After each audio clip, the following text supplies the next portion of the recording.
Así, ¿verdad? ¿Se me oye? Perfecto. Vale. Bueno, pues de antemano muchas gracias por contar conmigo y para intervenir en el Parlamento, cosa que hago muy gustosa porque el tema de discapacidad para mí es muy importante. Yo básicamente lo que quiero exponer, yo trabajo como letrada, ya se ha dicho, y trabajo habitualmente con personas con discapacidad intelectual, por lo tanto yo me voy a centrar en lo que es la discapacidad intelectual, porque entiendo que es un colectivo altamente vulnerable a la hora de interactuar con la sociedad y con las administraciones, a la hora de ejercitar sus derechos y a la hora de tomar sus decisiones. Y entiendo que además quedan especialmente expuestos a su paso por un procedimiento policial o judicial, que es en la parte en la que yo voy a hacer más hincapié, porque es la parte en la que mejor me manejo y que más conozco. Yo quería aportar un enfoque de la accesibilidad desde el punto de vista fundamentalmente del paso de la persona con discapacidad, como digo, por un procedimiento judicial y las barreras cognitivas que las personas pueden encontrar en este ámbito. Obviamente, teniendo en cuenta que existen muchas otras barreras para las personas con discapacidad intelectual fuera del ámbito judicial, en cualquier tipo de servicio administrativo al que la persona necesite acudir, cualquier tipo de oficina, etcétera, pero entiendo que el ámbito es especialmente más hostil en el entorno de un juzgado. Lo importante no es la idea de que la persona tenga discapacidad intelectual, sino que lo importante de la discapacidad es que esa persona que tiene la discapacidad, al interactuar con alguna barrera, esa barrera le impide el poder acceder plenamente a la sociedad y le impide el acceso a la justicia en igualdad de condiciones con los demás. Por lo tanto, lo importante son las barreras más que la discapacidad. En cualquier tipo de procedimiento judicial hay muchas barreras que una persona con discapacidad intelectual se puede encontrar. Las personas con esta discapacidad tienen habitualmente dificultades en la conducta adaptativa, en su capacidad para adaptarse y para manejarse en el entorno en el que los demás nos movemos con habitualidad. Suelen presentar déficits que tienen que ver con habilidades conceptuales, por ejemplo, del lenguaje, tanto de comprensión como de expresión, en cuestiones de lectoescritura, en conceptos relativos al dinero, al tiempo, a los números. Tienen también déficits en habilidades de tipo social, relacionadas con autoestima, con mucha ingenuidad en muchos casos, seguimiento de reglas, seguimiento de normas, resolución de problemas, y también plantean muchos déficits en habilidades de tipo ya más práctico, como pueden ser habilidades de la vida diaria, el manejo de dinero de forma práctica, habilidades relativas a su propia seguridad, al cuidado de su salud, relacionadas con el desplazamiento, con rutinas, incluso con el uso del teléfono. Estas dificultades, que como digo, estas personas las tienen en su vida habitual, en el entorno habitual en el que se mueven, se multiplican cuando ya nos encontramos en un entorno como es el policial o el judicial.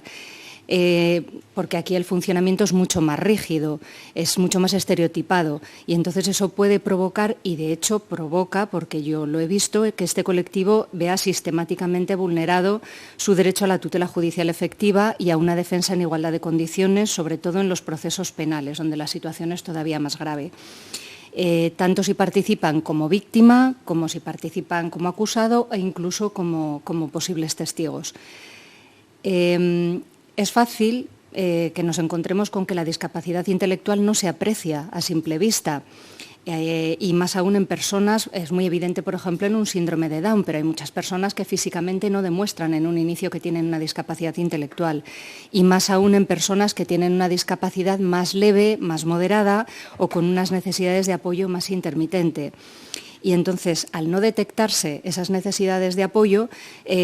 sus dificultades de comprensión y de comunicación quedan enmascaradas y no se tienen en cuenta. Otra barrera que las personas se encuentran con mucha frecuencia en estos ámbitos es lo que es la terminología, la jerga que se utiliza tanto a nivel policial y sobre todo a nivel de juzgado. Si su significado o las implicaciones que esto conlleva pues no se explican de forma suficientemente comprensible para la persona, pues entonces se le coloca de nuevo en una situación grave de indefensión. ocurre también que en un alto porcentaje las personas con discapacidad intelectual tienen una elevada deseabilidad social. ¿Eso qué es? Pues que tienen una tendencia a responder exclusivamente para intentar contentar al entrevistador, para agradar a la persona que tienen delante, sobre todo si es una figura de autoridad, y para ellos muchas veces la figura de autoridad es el juez, es el abogado y es el policía. Independientemente de si lo que están respondiendo es veraz o no, ellos lo que quieren es agradar al que tienen delante. Y hay veces que tampoco entienden realmente lo que se les ha preguntado. Tienen una gran necesidad, como digo, de agradar al interlocutor y, sobre todo, además, cuando la persona que tienen enfrente no tiene una discapacidad intelectual. Y eso supone una tendencia a actuar conforme a la opinión de otros y a ser fácilmente sugestionables, lo cual, obviamente, de cara a un procedimiento judicial, pues tiene muchísima importancia por la posición en que quedan. A la hora de hacerles preguntas, ocurre también que es muy frecuente que la persona presente mucha aquiescencia, es decir, que tenga una tendencia a responder de la misma manera en la que se le ha formulado la pregunta, o bien tomando la primera información de la pregunta o bien la última. Visto todo esto, yo quería diferenciar un poquito lo que es el orden civil y el orden penal y las carencias que voy viendo cuando la persona se ve en estos procedimientos judiciales. En el orden civil, todos sabemos que la Ley 8/2021 de 2 de junio, la ley por la que se reforma la legislación civil y procesal para el apoyo a las personas con discapacidad en el ejercicio de su capacidad jurídica, que este es el título, ha introducido un cambio radical en el enfoque de la discapacidad, porque ahora se parte del protagonismo de la persona, de la desjudicialización en la medida de lo posible de su vida y del respeto, la ley dice, a su voluntad, deseos y preferencias de la persona. Es decir, hemos pasado de lo que era un modelo, que era un modelo de sustitución en la toma de decisiones, un modelo más paternalista, a un modelo que realmente está basado en un sistema de apoyos. El cambio ha sido brutal. Por lo tanto, si esta ley lo que está manteniendo es que la persona con discapacidad intelectual que está dentro de la discapacidad general, su intervención va a ser mayor y va a estar basada en un sistema en el que esta persona va a ser la que va a tener la capacidad para tomar sus propias decisiones, un sistema en el que además las medidas de apoyo voluntario van a tener preferencia por encima de las medidas de tipo judicial, va a ser necesario trabajar la accesibilidad para que estas personas tengan una participación en la sociedad en igualdad de condiciones en todos los ámbitos. Eso a nivel general. Si pensamos ya solamente en lo que son los procesos relacionados con la discapacidad de la persona o con la incapacidad, vamos a decirlo así, los procedimientos que antes eran de modificación de capacidad y que ahora, con el nuevo sistema, son procedimientos de provisión de apoyo,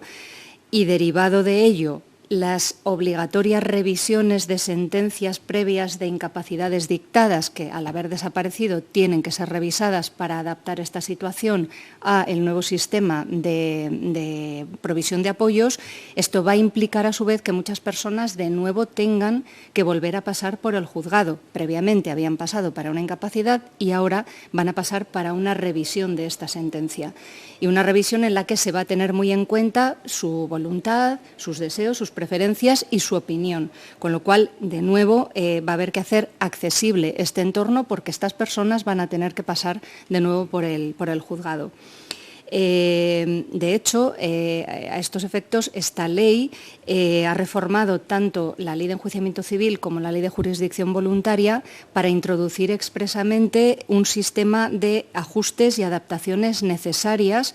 en los procedimientos en los que participen las personas con discapacidad, como enumeración abierta. Establece una serie de posibilidades de ajustes de procedimiento, pero da una enumeración abierta para que se pueda incluir lo que sea. Quiero decir que la nueva regulación está pensando precisamente en esto, en ajustar el procedimiento porque la persona va a tener que participar y va a tener que tomar decisiones y va a tener que intervenir. Eso con respecto así de forma genérica a lo que es un procedimiento civil. Si entramos ya en el orden penal, la situación se agrava todavía más porque desde el punto de vista de la víctima, para empezar, una víctima con discapacidad intelectual, víctima de algún tipo de delito,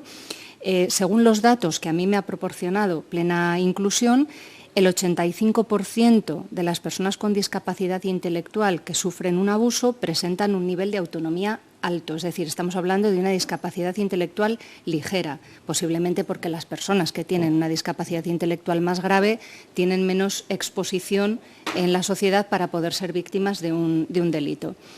Las personas con discapacidad intelectual tienen una probabilidad de hasta 10 veces más de ser abusadas que la población en general. Hablo de abuso tanto económico como personal, me da igual.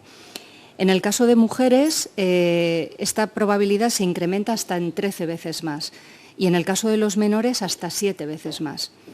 Y solamente, según los datos que a mí me han proporcionado, solamente el 3% de las personas con discapacidad intelectual que son abusadas lo verbalizan. El 97% no lo hace, posiblemente pues porque no sepa o porque no se han formado a profesionales que sean capaces de poder detectar que esta situación puede estar ocurriendo. Además, ocurre que estas personas, cuando se ven inmersas en un procedimiento de este tipo, se les tiende a dar bastante menos credibilidad que al resto de las personas que pasan por un procedimiento judicial y se tiende a que sus decisiones no sean tan respetadas como las de las personas que no tienen discapacidad. Como ejemplos prácticos, yo me había apuntado aquí a lo largo de mi ejercicio, he podido ver barreras relacionadas con déficits en el lenguaje. Por ejemplo, personas que necesitan un periodo de latencia muy grande desde que se les hace una pregunta hasta que son capaces de procesarla y una vez que la interiorizan piensan la respuesta y luego la transmiten, con lo cual pueden pasar igual hasta minutos, 3, 5 minutos, lo cual en un entorno como el juzgado o la policía no se entiende de primeras. Es difícil asumir eso salvo que se haya explicado previamente la situación de la persona. Tienen muchos déficits en la memoria a la hora de mantener un relato de los hechos o de hacer un relato de los hechos con coherencia. Tienen muchos problemas en la cuantificación. Hay veces que les resulta difícil poder explicar si una cosa les ha ocurrido una vez o más de una vez, con lo cual también es importante saber estas cosas y tenerlas en cuenta. Por lo que yo entiendo que conocer la discapacidad pues, nos puede permitir valorar si la persona tiene capacidad para prestar, por ejemplo, un consentimiento en determinadas actuaciones que haya realizado o para prestar una declaración y los medios de apoyo que va a necesitar para poder prestar una declaración en condiciones. Conocer la discapacidad, por lo tanto, nos puede facilitar la solicitud de una preconstitución de un testimonio, de una prueba, en una víctima de un delito, por ejemplo, para evitar así que tenga que pasar reiteradas veces por un juzgado o a que se le tome declaración y evitar con ello su revictimización. Desde el punto de vista del acusado, también algunos datos que a mí me han proporcionado desde Plena Inclusión, ocurre que trabajan mucho con reclusos y exreclusos. Durante el año 2020 se prestó apoyo a 1.460 personas con discapacidad intelectual que se encontraban en alguna de estas situaciones, en situación de haber sido recluso o recluso. Y de acuerdo al informe que emitió Plena Inclusión, el informe a cada lado se llama, que se emitió en el 2020, la discapacidad intelectual solo es tenida en cuenta en el 31,5% de los procedimientos penales. En el resto pasa inadvertida, lo cual genera que la persona con discapacidad que se ve sumida en un procedimiento de este tipo corra un riesgo muy, muy elevado, porque al no haberse tenido en cuenta se multiplica el efecto que tiene esta situación. En un procedimiento judicial hay mucho automatismo por parte de los funcionarios, de los fiscales, de los jueces y, por ejemplo, en un juicio rápido nos puede ocurrir, que es muy grave, que se pueda llegar a cerrar un juicio rápido con la conformidad del acusado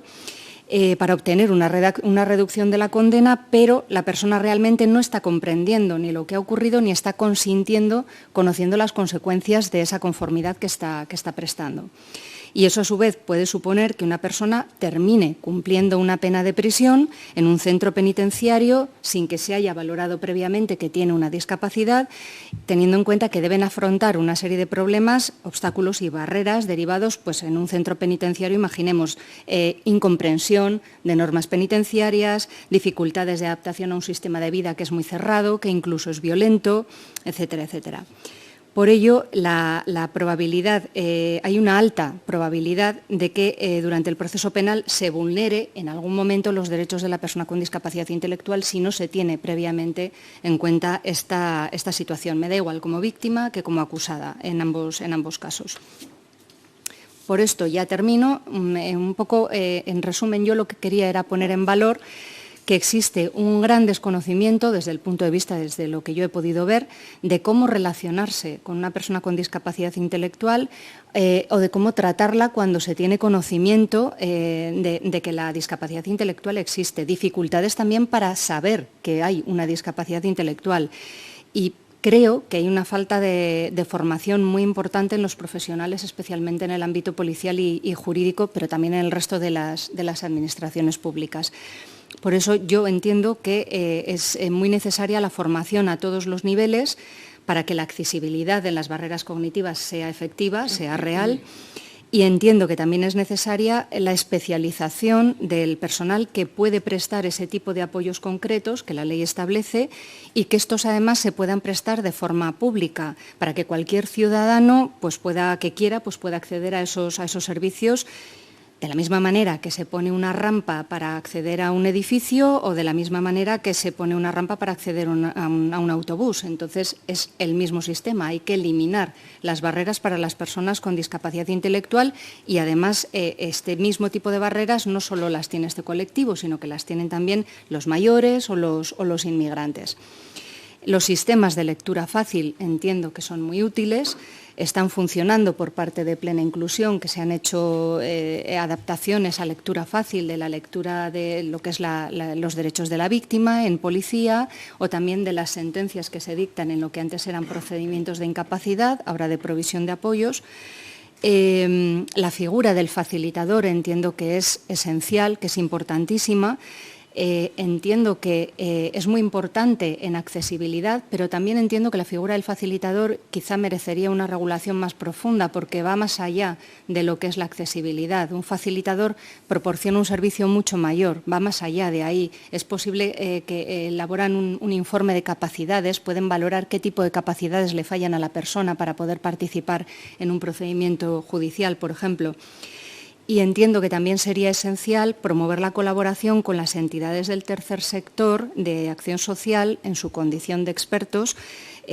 como por ejemplo la ley que he mencionado antes, la 8/2021, en su disposición adicional primera, además lo dice expresamente que debe haber colaboración con las entidades del tercer sector por el tema de la reforma de la legislación civil. Entonces yo entiendo básicamente que eso quizás sería, bajo mi punto de vista, lo más importante y esencial.